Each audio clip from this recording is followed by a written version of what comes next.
Hey, hey, Facebook. Happy Friday. I thought I was going to be turning my camera the other way, but I am going to invite my friend Wendy Leppert in today. I am so excited to talk to her today. It's been a little crazy here in the past few minutes. My son called. I'm like, I have a Facebook Live in 2 minutes. He's like, Mom, I locked myself out of my car. So, I am gonna have to go and get him after this. Hey, Rhonda. So if you guys are hopping on, hi, Wendy. Hey. If you guys are hopping on, let us know where you're from. We would love to hear where you're from and what's going on today on this Friday. I'm sorry, it was a little crazy. I tried to do the whole horizontal where you turn your phone so we could be side by side, but it wouldn't let it would go straight right back to my main screen on my phone. So I don't know what's going on. Hey, Kathy. Hey, Kathy. And I just got done telling them when I went live that my son called like 2 minutes ago, and I'm like, "What do you want, Jackson? I'm going on live." And he's like, "Mom, I locked myself out of my car. You have an extra key." I'm like, "Well, you're gonna have to wait." My friend Wendy's waiting. Sorry, you got to be second, boy. That's right. So it'll make him think next time, right? That's right. Responsibility. Yep. That's exactly right. So I'm so excited that you're here with me today. You. My new friend Wendy, who Kathy's joining us. You can see her up there on the screen. And Wendy is from Bedford, Pennsylvania, which is not very far from me.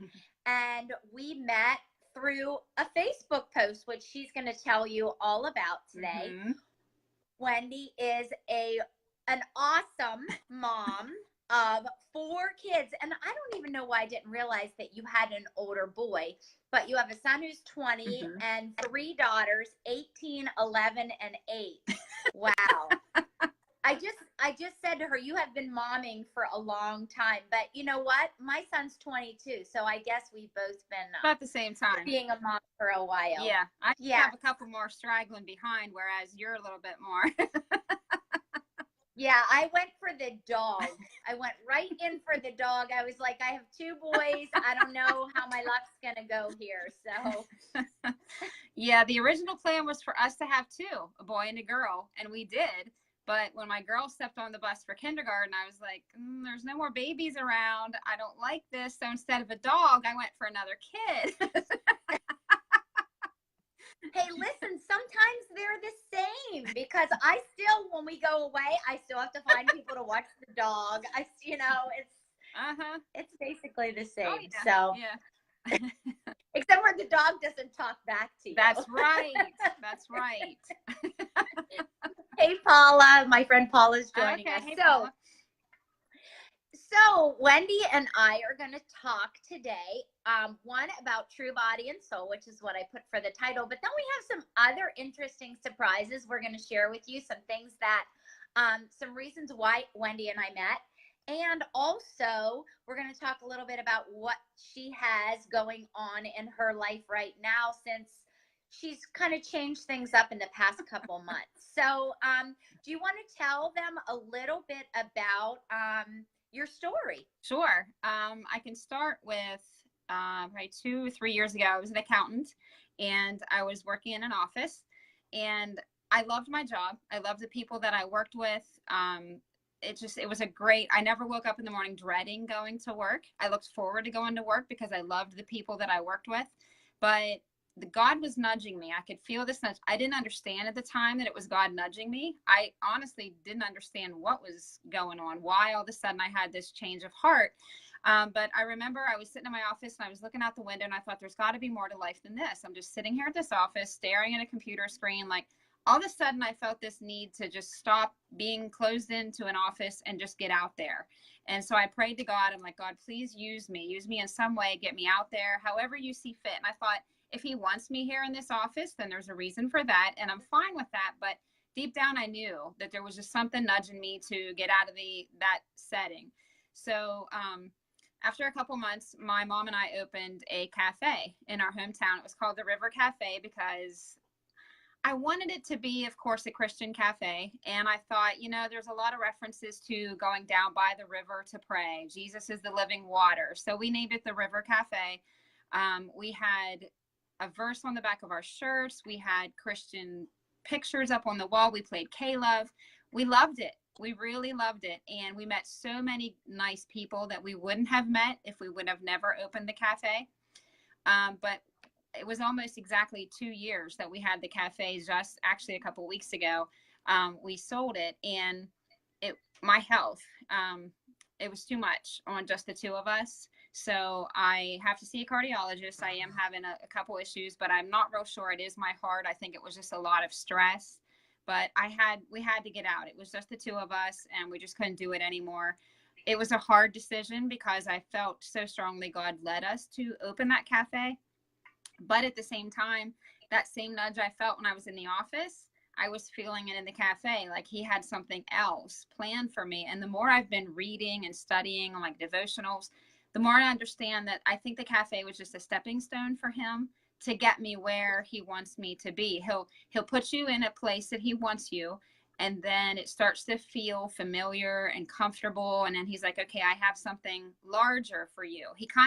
I almost feel like he puts you in a place to see how you are with it because he has something even bigger. And then he kind of nudges you out of there. So that's what I feel like it is now, getting out of the cafe.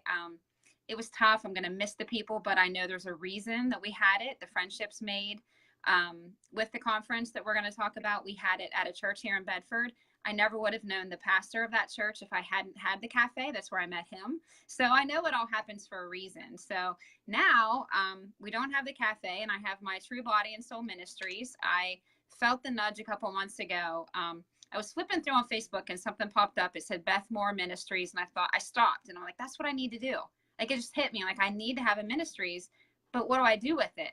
So eventually he brought about the conference, and now I'm just kind of evolving and building on the ministries from there. That's so exciting. It is. So Wendy and I met, like I said, on Facebook, and I feel like I've known her forever now, along with some of the other ladies that we've met. But do you want to tell them about your post and then like what happened from that? This was like the post heard around the world. This was like, I knew, like I said, I knew I needed to start this ministries, but I knew I needed to do something with it. So I felt this calling to get out and speak, but I knew nobody was going to come knocking on my door and say, hey, come speak at my event. I didn't even know where to start to look to get out there. So it was really just bugging me. Like I kept feeling like I need to do something. So I remember one day I just kind of sat straight up and I told my husband, I said, what if I put a post out on Facebook and let women know in these Christian women groups that I'm in on Facebook, hey, I would love to get out and speak at a conference or start a conference, and let's get out there and spread the word to women. I feel like women are feeling so much pressure and stress and anxiety from the world. Just life in general, but the world, look this way, be this way. If you're not busy, you're lazy, so on and so on. So I just kind of felt that way. And so I put this post on. I thought, I might get like 3 or 4 women. This would be great. The 3 or 4 of us could go around. We could travel.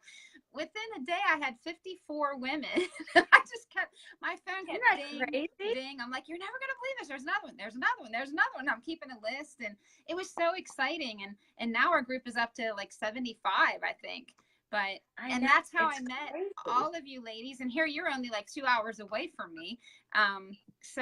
And now we're together, and I feel like I've known you guys forever. And when we're together, it's like this big family reunion of people that have known each other forever. So it's great. I know it was God that nudged me to do that post, but yeah, so it's exciting. And I'm just curious, like, what did your husband say? What was his reaction? Well, when I said it, I'm like, what if I put that post out there? And he's like, well, yeah, maybe you'll get a couple and just kind of see what happens. It's not going to hurt. And I'm like, yeah, okay. And then I kept saying, there's another one. There's another one. He's like,